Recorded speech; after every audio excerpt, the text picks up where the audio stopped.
Breakdown was directed by Jonathan Mostow and came out in 1997 and starred Kurt Russell. And believe it or not, this is a movie that I've wanted to talk about on my channel for a very long time. A man and his wife are driving cross-country when their new car mysteriously breaks down. A truck driver stops and assists them by taking his wife to the nearest diner to phone for help, but in reality, he's kidnapping her, causing her husband to track down his wife and the kidnapper himself. If you guys have never seen Breakdown, I highly recommend it, but I am going to talk about full spoilers, so watch the movie and watch the rest of my review later. For everyone else who's seen the movie, let's have some fun. There was a certain kind of movie that was almost always on in rotation on ABC, TNT, or TBS when I was younger. It was films like Breakdown, Die Hard 2, strangely. Not so much Die Hard, but Die Hard 2 was on TV all the time. But Breakdown was a film that I saw quite often on television when I was younger, and I became kind of obsessed with it. I didn't know anything about it because by no means is the film a classic. No one really talks about it that much anymore. Kurt Russell just did recently one of those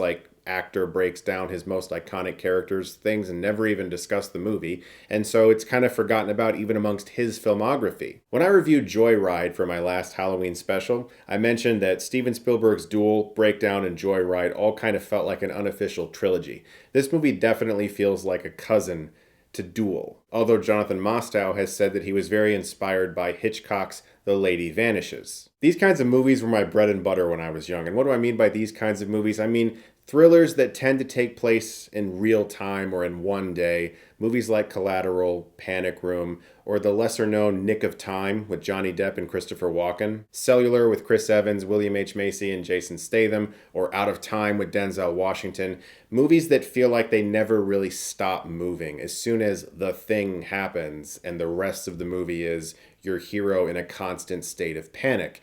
That's very difficult to achieve, and oftentimes these movies are written off as simple and cheap. I think people who say that should try writing them, because there are so many elements that could end a movie like Breakdown. If the right police officer intervenes in a way, the movie ends. If the guy has a cell phone that works, the movie ends. It's very, and I mean very difficult, to craft an escalating series of events in which a hero has to go through a certain amount of obstacles to achieve something or to rescue somebody or to just survive, while also making this person appear smart, like they can come up with things on a whim and you start to like them because of that, while also having a villain that's interesting enough with a plot that's easy to understand. All of these things are very difficult. There's really only one writer nowadays who gets away with it without being straight to VOD and straight to Blu-ray, because there's tons of those movies that are now relegated to Redbox specials.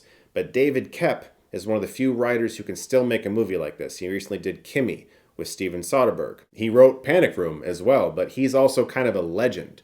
So it makes sense that he's allowed to make these movies at a bigger level. Most people, when you get a script that's like this, it goes through a few studios. It ends up being a $1 million movie with a couple people on the poster that you might recognize who haven't had a hit in like 15 years. When I was a kid, people paid big money to make a movie like Breakdown, and at the box office. Breakdown begins with the title coming towards the screen, eventually filling it. I love movies that do this. I'm reminded of Terminator or even Patriot Games. What's so important about a film like this that's 93 minutes long, that entirely relies on the tension of the moment and not a lot of backstory, is that you establish enough about the characters to make you want them to survive, to put you on their side, and immediately Kurt Russell and Kathleen Quinlan work beautifully together. You can read years of marriage into the subtleties of their performance, especially in one scene where they're leaning over their broken down car, talking about their finances and whether or not they made a mistake. A scene like this could really reveal what type of marriage they're having.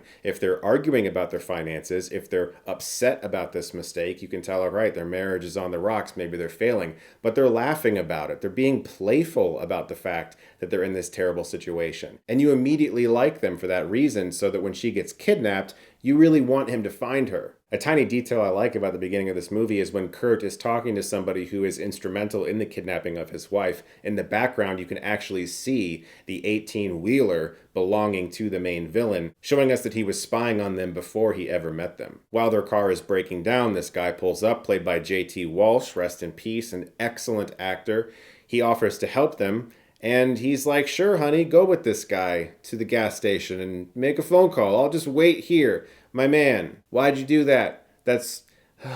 He's able to fix his car on his own, and he goes to this small town diner where his wife was supposed to show up and she's not there. He's starting to get very nervous, and he drives around and he actually finds the trucker that picked her up. And when this guy acts like he has never seen him in his life before, the immediate sort of what the fuck desperation that's on Kurt Russell's face is why he's such a phenomenal actor, because this is where the movie really just kind of stops for a second. And you stop with him. You're so on his side immediately, and when a cop eventually pulls over, you want this guy to get caught right then and there.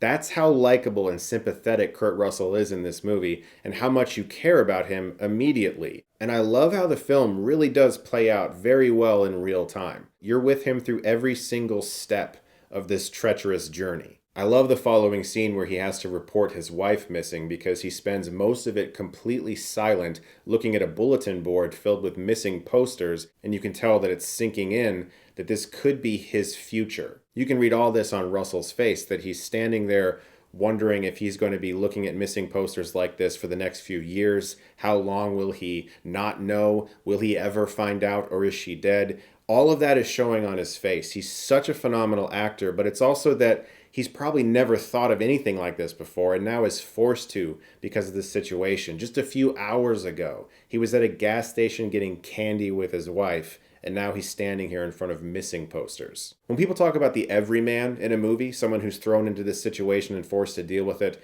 whatever it might be, I sometimes hear people talking about John McClane and some of those heroes, but the fact of the matter is that McClane has training. He's a cop.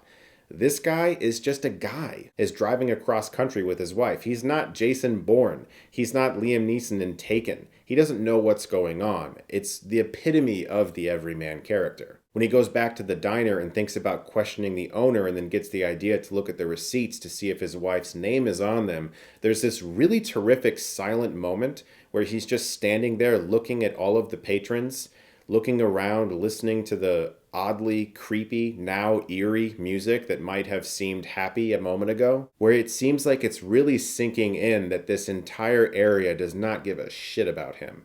It's really just him.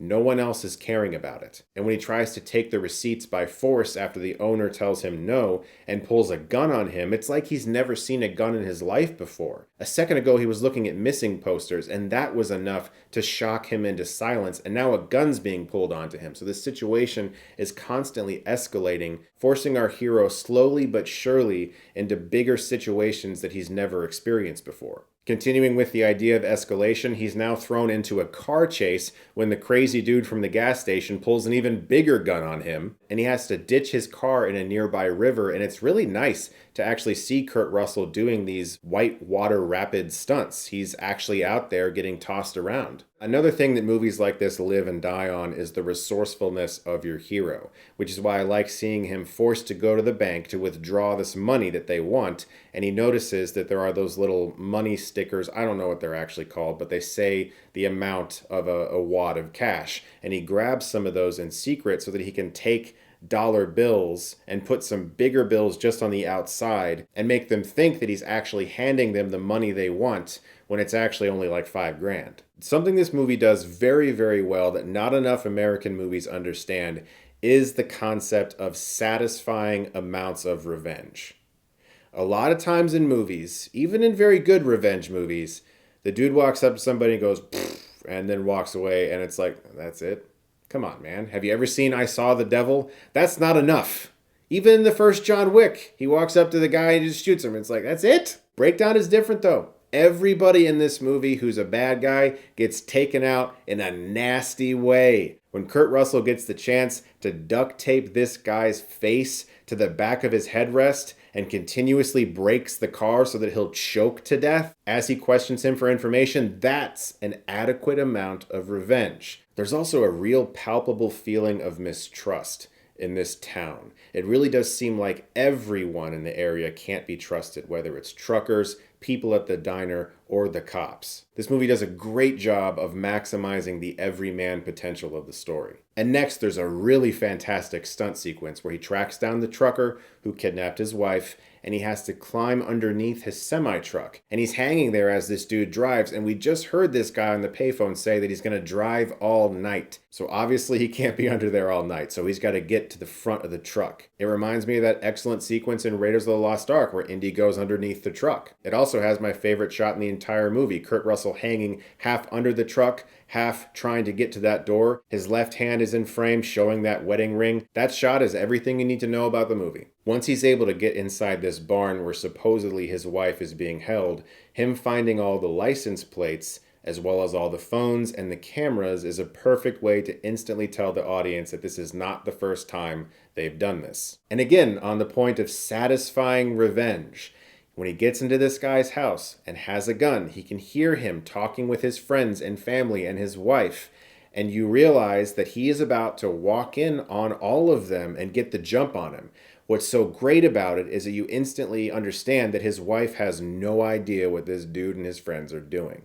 And she's like, honey, what is he talking about? So now Russell's character has all the power for the first time in the movie. But what is so heart-stopping about this scene is this dude's son showing up behind him with a gun. This is such a great addition to this scene. It's a victory followed by an immediate defeat. You've got Russell there, he's got the jump on him, but holy shit, this dude's son, this little kid, is smart enough to know to grab a gun, and he just might be dumb enough to kill me. And what I really love about this scene is that the kid actually tries to do it.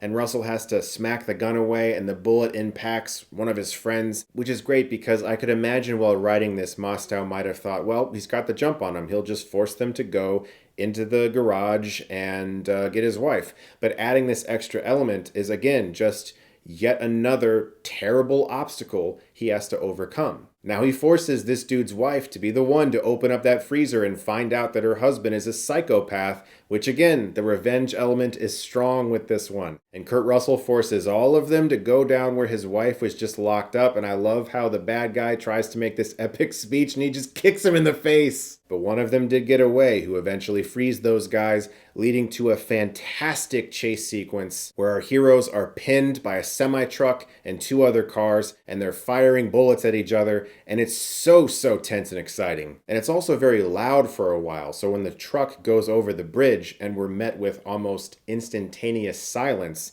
it takes your breath away. And when JT Walsh is just whipping Kurt Russell with a chain and Russell grabs it, there's this incredible moment where it's just close-ups for a very brief period of both of their eyes when this psycho realizes all he has to do is pull. There's no dialogue. We understand exactly what he's thinking, which is essentially, oh shit. And then he's pulled over and impacts on the rocks below. Satisfying, kinda, sorta. Okay, whatever. They've done all right with the revenge elements so far. I guess it's okay that they decided to make the main death be fine. Except they don't. His wife pulls the gear shift of this truck and it releases from the bridge and collides with this guy while he is still alive. Breakdown is a great thriller. It has great performances and terrific direction, but what I don't hear enough about it is that it is one of the very few American action movies from this era that actually understands satisfying revenge. It's not seen that often in American cinema. You gotta watch a great Korean movie to really feel that revenge. I have always loved Breakdown. It's a real dream of mine to make a movie like this, a real-time thriller. I've written a few. You're going to see me talk about some more in this segment. It's going to be so much fun. Guys, thank you so much for continuing to watch Feature Presentation. Look forward to more videos very soon. And if you like this, you can click right here and get Stuckmanized.